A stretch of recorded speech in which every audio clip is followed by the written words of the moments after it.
So today we are going to discuss one question from the hydrocarbon chapter. Okay, so இந்த hydrocarbon வந்து பாத்தீங்கன்னா இது வந்து first exercise question கொடுத்திருக்காங்க. இந்த question வந்து பாத்தீங்கன்னா நம்ம எப்படி வந்து learn பண்ணணும் அப்படின்றதுக்கு ஒரு best example வந்து சொல்லலாம். ஓகேவா, அந்த question ஒரு important question தான்.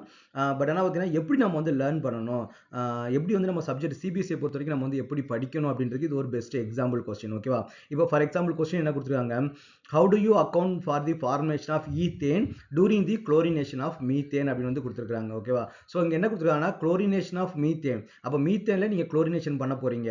ஒரு பிரில்லியன்ட் ஸ்டூடெண்ட், ஒரு நாலேஜபிள் ஸ்டூடெண்ட் கூட இந்த சப்ஜெக்டை ஃபுல்லாக கோ த்ரூ பண்ண ஸ்டூடெண்ட்ஸ் கூட மீத்தேனை குளோரினேஷன் பண்ணால் நமக்கு என்ன கிடைக்கும் பார்த்தீங்கன்னா மெத்தில் குளோரைடு வந்து கிடைக்குன்றது நமக்கு வந்து தெரிஞ்சிருக்கும். இந்த சாப்டர் நல்லா படித்த ஸ்டூடெண்ட் கூட இப்போ மீத்தேன் மாலிகுல் எப்படி இருக்கும், CH4 வந்து இருக்கும்.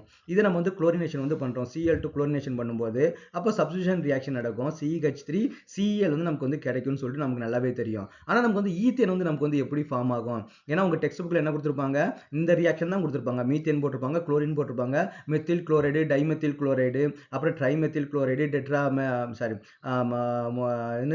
டைக்ளோரோமீத்தேன், ட்ரைக்ளோரோமீத்தேன், டெட்ராக்ளோரோமீத்தேன், இதான் ப்ராடக்ட் கிடைக்கும் தான் உங்களுக்கு வந்து கொடுத்துருப்பாங்க. ஈத்தேன் ஃபார்ம் ஆயிருக்குன்னு சொல்லிட்டு அந்த ரியாக்ஷன்ல கொடுத்துருக்கவே மாட்டாங்க.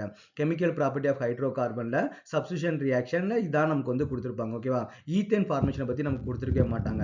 ஆனால் நம்ம என்ன பண்ணணும் பார்த்தீங்கன்னா மெக்கானிசம் வந்து நம்ம பார்த்துருப்போம். இது என்ன மெக்கானிசம் ஃபாலோ பண்ணணும், ஃப்ரீ ரேடிக்கல் மெக்கானிசம் வந்து நம்ம ஃபாலோ பண்ணணும். ஓகே, அந்த சப்ஸ்டிடியூஷன் ரியாக்ஷன் பற்றி டீட்டெயிலாக நான் வந்து ஒரு வீடியோ போட்டுக்கிறேன், அதோட லிங்க் நான் வந்து உங்களுக்கு வந்து டிஸ்கிரிப்ஷனில் கொடுக்குறேன், அதை பார்த்து ஃபுல்லாக தெரிஞ்சுக்கங்க. இதுல மெக்கானிசம் என்ன பார்த்தீங்கன்னா ஃப்ரீ ரேடிக்கல் மெக்கானிசம். அப்போ ஃப்ரீ ரேடிக்கல் மெக்கானிசம் நமக்கு முதல்ல நமக்கு என்ன ஆகும், Cl2 வந்து நமக்கு வந்து யூவி லைட் வந்து நமக்கு வந்து டிசோசியேட் ஆகும்போது ரெண்டு ரேடிக்கல் வந்து நமக்கு ஃபார்ம் ஆகும், Cl ரேடிக்கல் வந்து ஃபார்ம் ஆகும். நமக்கு ரேடிக்கல் ரியாக்ஷனாலே ஒன்ஸ் ஒரு ரேடிக்கல் வந்து ஃபார்ம் ஆயிடுச்சு அப்படின்னா அது நெக்ஸ்ட் பார்த்தீங்கன்னா நிறைய ரேடிக்கல் வந்து நமக்கு வந்து ஃபார்ம் ஆகும். அப்போ இந்த குளோரின் வந்து நமக்கு வந்து மீத்தேன் மாலிகுல்ஸ் நமக்கு வந்து ரியாக்ட் ஆகும்போது நமக்கு என்ன ஃபார்ம் ஆகும், இங்கே மீத்தேன் மாலிகுல்ஸ் வந்து இருக்கு இல்லையா, இது வந்து அந்த குளோரின் ரேடிக்கல் கூட ரியாக்ட் ஆகும்போது என்ன ஆகும் பார்த்தீங்கன்னா இதை வந்து ரேடிக்கலாக வந்து மாற்றி விட்டுரும். இந்த ஹைட்ரஜன் இருக்கிற ஒரு எலக்ட்ரான்ஸும் இந்த குளோரின் இருக்கிற எலக்ட்ரான்ஸும் நமக்கு வந்து ரியாக்ட் ஆகிட்டு நமக்கு என்ன ஆகும் பார்த்தீங்கன்னா மெத்தில் ரேடிக்கல் வந்து நமக்கு வந்து ஃபார்ம் ஆகிடும். ஓகேவா, மெத்தில் ரேடிக்கல் வந்து ஃபார்ம் ஆகிடும். ஏன் மெத்தில் ரேடிக்கல் ஃபார்ம் ஆகுது, இந்த ஹைட்ரஜனில் இருக்கக்கூடிய ஒரு எலக்ட்ரானும் இந்த குளோரினில் இருக்கக்கூடிய ஒரு எலக்ட்ரான் சேர்ந்து நமக்கு வந்து HCl வந்து நமக்கு வந்து ஃபார்ம் ஆகிடும். ஸோ அப்போ என்ன ஆகும்னா அந்த மீதி கார்பன் மேலே இருக்கக்கூடிய எலக்ட்ரான்ஸ் நமக்கு எப்படி இருக்கும், இங்கேயே நமக்கு வந்து இருக்கும். ஓகேவா, ஓகே, ஸோ இங்கே நமக்குன்னா இந்த கார்பன் மேலே இருக்கக்கூடிய ரேடிக்கல் அப்படியே நமக்கு வந்து இருக்கும். என்னாச்சு, ஓகே, ஸோ இந்த கார்பன் மேலே இருக்கக்கூடிய ரேடிக்கல் நமக்கு வந்து அப்படியே இருக்கும். இது இனிஷியேஷன் ஸ்டெப்பில் வந்து நடக்கும். அப்புறம் ப்ராபகேஷன் ஸ்டெப்ஸ்னு ஒன்று இருக்குது. டெர்மினேஷன் ஸ்டெப்ஸ்ல என்ன ஆகும் பார்த்தீங்கன்னா ரெண்டு ரேடிக்கல் வந்து நமக்கு வந்து கம்பைன் ஆகும். இதே மாதிரி இன்னொரு ரியாக்ஷன் என்ன ஆகும், இங்கே வந்து ஒரு ரேடிக்கல் வந்து நமக்கு வந்து ஃபார்ம் ஆயிருக்கும். ஓகே, ஒரு ரேடிக்கல் வந்து ஃபார்ம் ஆயிருக்கும். அதே மாதிரி இன்னொரு ரேடிக்கலும் நமக்கு வந்து கம்பைன் ஆகும்போது நமக்கு என்ன ஆகும் பார்த்தீங்கன்னா ஈத்தேன் மாலிகுல்ஸ் வந்து நமக்கு வந்து ஃபார்ம் ஆயிருக்கும்.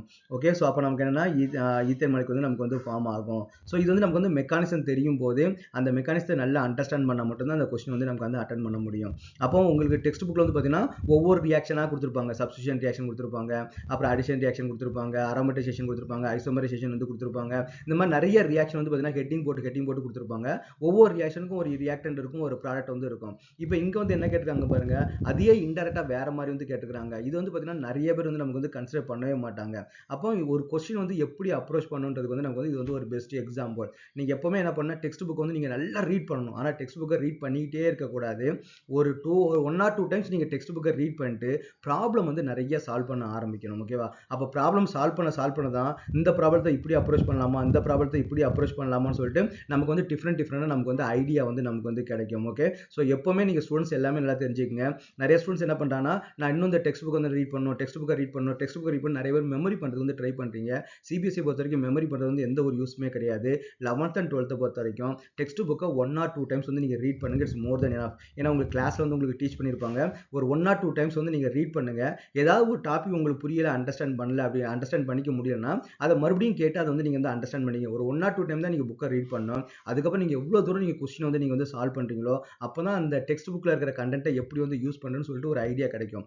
இந்த கொஸ்டின் வந்து பாத்தீங்கன்னா ஒரு பெஸ்ட் எக்ஸாம்பிள், எப்படி வந்து நம்ம லேர்ன் பண்ணணும் அப்படின்றதுக்கு ஒரு பெஸ்ட் எக்ஸாம்பிள். ஓகே, அங்க நமக்கு சப்ஸ்டிடியூஷன் ரியாக்ஷன் தான் நமக்கு வந்து கொடுத்துருக்காங்க. அங்க நமக்கு ப்ராடக்ட் வந்து பாத்தீங்கன்னா மெத்தில் குளோரைடு தான். அப்ப ஈத்தேன் கேட்கறாங்க அப்படின்னா அப்ப ஈத்தேன் நமக்கு வந்து எப்படி ப்ரிப்பேர் பண்றாங்கன்றது வந்து நமக்கு வந்து அங்க மெக்கானிக்ஸ்ல நமக்கு வந்து எடுக்கணும். ஸோ இந்த மாதிரி தான் சிபிஎஸ்சியில் கொஸ்டின் இருக்கும், என்ட்ரன்ஸ் எக்ஸாம்ல வந்து கொஸ்டின் இருக்கும். இந்த மெத்தடை நீங்க லேர்ன் பண்ணிட்டீங்க அப்படின்னா நீங்க வந்து நீட் அண்ட் ஜேஇலாம் கிளியர் பண்றது வெரி வெரி ஈஸி. ஓகேவா, ஸோ நெக்ஸ்ட் கொஸ்டின் நம்ம நெக்ஸ்ட் வீடியோல நம்ம டிஸ்கஸ் பண்ணுவோம்.